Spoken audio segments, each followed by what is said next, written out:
好，接下来关心大陆的双航母福建舰穿过台海，不是巧合吗？我们等一下会关心，包括了山东舰也出来，还有004核动力航母上线在即。今天就这些议题，我们会来看到是大陆的航母时代是否正式的全面启动呢？我们会一起来做解读。昨天台海确实不平静，看到中国大陆最新的航母福建号正式的航行，那么穿越了台湾海峡。那另外一方面，同一天大陆第一艘自制的航母，这个是山东舰，则是成军达到了6周年了。那在这个之际呢，低调的迎来了成军6周年的这一年，是不是这个时间是巧合呢？我们稍微做一下回顾2019年的12月17号，当时呢山东舰它就是在这个海南三亚这边交舰的，舷号是17。那央视也做了一个定调，当时山东舰的整体设计其实是更优化、更合理的，可以搭载很多的舰载机，编队指挥能力上就是可以更上一层楼的，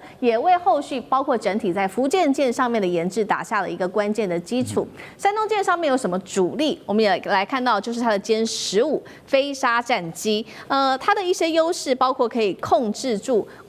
这个制空制海、远洋的掩护、打击空海陆岛屿，所以它被视为是一个海空作战的一个多面手。好，节目一开始特别请教赖老师怎么看了山东号现在呢，在中国大陆的航母发展中如何扮演所谓的承上启下的角色？那它接下来对于包括了整个福建舰的研制是提供了哪一些关键的经验？只能目前搭载歼15吗？未来有没有机会搭载歼35？赖老师怎么看？歼35能不能上这个山东舰，要看它的重量了哈，因为我们都知道，由于没有助推器的话它就会涉及到它的重量能不能在这么短的跑道能不能够推上去这个会牵涉到未来歼35它有没有为这种这个滑跃式的航母本身所设计但是我们可以确定的是，福建舰它是歼35可以上。歼15也可以上，它反而是多功能的，因为它连这个空中预警机固定翼的它都可以上得去这代表这个推力确实是非常的重要为什么山东舰会引起这么高度的一个关注？最主要是因为它是完全的自主知识产权，也就是说，中国大陆在买的第一个，也就是完全废弃的这辽宁号的时候，辽宁号买进来，它其实连动力都没有。那不用讲它的作战系统，什么都没有，就是连线路也都没有，而且当时乌克兰也不给任何图纸都没有。那也就是中国大陆买下这个辽宁号的时候是一个壳但只是根据这个壳来去推断了解这个航母本身的各种功能跟它的运作的方式。那根据当时的定位，就把辽宁舰认为是科学试验舰，最早的定位是在于科学舰，也就是说，透过买的这个壳子，然后打造出第一艘的辽宁号以后，就作为一种科学式的研究，摸透了、弄清楚了以后，那我们看到它转变成为训练舰，现在就变成战斗舰了。所以它是经过这3个阶段的一个发展，在这个3个阶段的发展中，它累积下来的知识。就给这个山东舰的运用了，所以山东舰就是完全是在自主知识产权情形下所设计出来的。在这个设计的过程里面，也就了解了这个配电的一个方式。它最主要的为什么后来在福建舰，当时美国人说，你福建舰绝对不可能用电磁弹射，当时的推断是绝对不可能，因为电磁弹射跟蒸汽弹射不太一样，电磁弹射它必须要在瞬间把它的电能给它到最大的容量，然后让它能够发射出去。那因此当时美国的所有的科学家工程师都说你绝对不可能。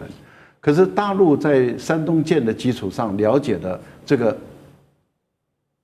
航母本身的配电使用，把它优化以后，当时中国大陆最重要的那位工程师，他本身就认为我们可以做出一个电磁弹射的。因为它是透过配电优化的方式，然后把这个电能容量，那它里面就运用了很多的 AI 的技术在里面了。换言之，也就是说，他当时的推断说，当我要用它的时候，我可以把很多不必要的这个电，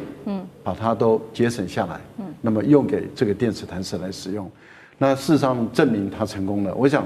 这个山东舰对于中国大陆来说是非常重要的一个承先启后的一个功能，是在于自己做出来的航母，那就有利于福建舰的发展。好，我们看到大陆的航母不断的在进化。那另外一方面，我们如果拿来跟美国的航母来做比较的话，结果如何呢？我们也持续看下去。包括了大连造船厂现在在建的是004，它的004型的航母。南华早报在这边特别做了一个披露，说004呢不只是大陆首艘的核动力航母，而且关注到它的吨位哦，比美国福特号还要大最多20%，而且还可以配备4到5条的电磁弹射器，可以搭载90架以上的舰载机跟大型无人机。目前我们看到在舰载机的数量上面，福特号现在是75架，现在预估004航母可以到90架的舰载机，代表一个什么样的意义？那004航母不只是配备这个核动力，它的吨位我们刚刚说了，超越了福特号。大陆的航母真的有机会超越美国吗？厉将军怎么看？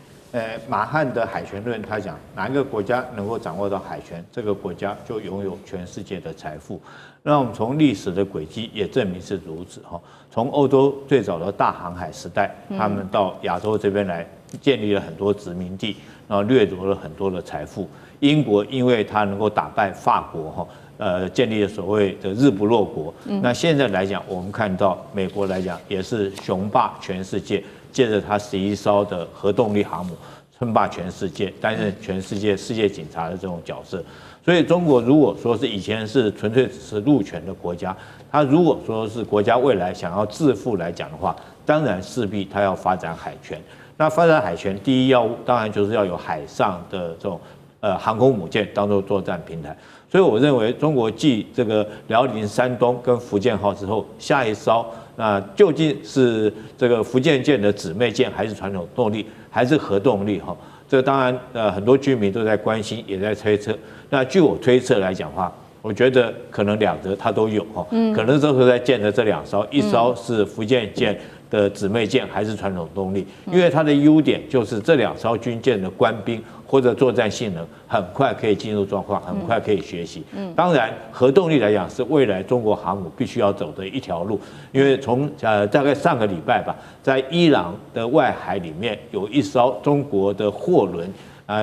美军就借口说这一艘货轮是运送军用物资要给伊朗，将这条船扣下来了，而且将船上的物资销毁。那试问一下，如果中国的航母战斗群有这个作战能力，远到印度洋的话，那美国还能不能够那么简简单单的就将这艘货轮扣押下来？对。那现在由于它的还都是传统动力嘛，这3艘的动力系统还都传统动力，那出门来讲都要带着奶妈、带着补给舰才能够行远洋。那到目前为止，我们看到它最远的地方也只不过到第2岛链，甚至于说要到澳洲，但是好像还没有去哈。所以我认为他为了发展他远洋作战实力，将来未来一定会有核动力航母。那最近也传出说它的动力可能是土基熔岩的这种新型的核子反应堆的系统，所以我觉得这可行性以及可能性是非常大的。好，大陆已经目标计划突破第2岛链，往更远的远洋去航行。那可是对于目前台海在第1岛链这边的威胁到底有多大呢？我们一起来看，包括福建舰它不是穿越台海的当天哦，结果呢，我们来看到的是前雄3飞弹总工程师，这一位是张晨，他就说了，其实呢，早在民国90年，台湾就已经掌握，当时解放军他们有规划一个6个航母作战舰队的蓝图，因此当时中科院才会催生了这个初期研制150公里射程的超音速反舰飞弹，也就是我们所熟知的雄3飞弹。快要20年前，台湾就已经掌握到大陆发展的6个航母舰队计划。如果造出来，到底这个威胁性有多大？那接下来中国会如何运用这6航母的战力？委员又怎么看？张神是我老朋友了，不过他这个说法，我认为是我们台湾军方根本在吹大牛。第一个，雄3飞弹射程顶多200公里，怎么打航空母舰？航空母舰的安全范围至少600公里啊，600公里什么东西靠不近啊？除非你有高超音速导弹。这个超音速导弹就打不到航母。第一个问题。第二个问题啊，尽管说航空母舰辽宁号通过台海1次，山东号通过台海2次，然后最近的这个福建号通过2次。对。啊，一次是服役前，一次服役后。他也没有办法在台湾海峡作战啊，因为台湾海峡不需要航空母舰，对，航空母舰是你没有机场的时候才要航空母舰啦。所以对于这个要打台湾的话，火龙弹就够了，又便宜又量又大。那雄三飞弹基本上是装在台湾的船上的，我很不客气的讲，像 CSIS 的兵推，半个小时台湾海军全死。要用火龙弹密集打5000颗一下来，机场全毁。指挥所全挂，包括陆军总部全从地球上消失，5000颗火龙弹，谁挡得住啊？没有人挡得住啊！而且火龙弹无法拦截，什么都拦截不好，因为它的东西很便宜，你有什么用？爱国者飞弹怎么打？而且爱国者飞弹只要出现第一线就被打挂了，这是我们的问题，根本没有人连拦截跟抵抗能力，还讲说150公里的船。可以发射雄三飞弹第一次乱打的时候，就是我揭露的、啊。第一个时间我就揭露这个事了。那时候国防部长、行政院长、总统都还不知道。那升价不是章程告诉我的哈。那所以这2件事情不一样。在谈大陆的这个航母计划，其实大陆在很早就有人在内部海军研究说，我要做多几艘才能防御台湾的，就像那个丽江讲海权，他从海权论去推了，可大陆没那个能力啊，2000年啊没那个能力啊，他真正的突破是在什么地方？是真的想做是1996年台海危机，2艘美国航空母舰靠在中国大陆沿岸，解放军空军就不敢动啊，就是对解放军是很大很大的刺激。然后1996年他到2002年才买到瓦格良号，然后才从乌克兰挖了一批的，差不多几十个老工程师回来教中国大陆那年轻工程师如何去把这个改一改，所以才成功的。那真的说要做几艘，他是边摸边做，但这个绝对跟雄三没有关系，雄三一点用处都没有，对航空母舰一点用处都没有。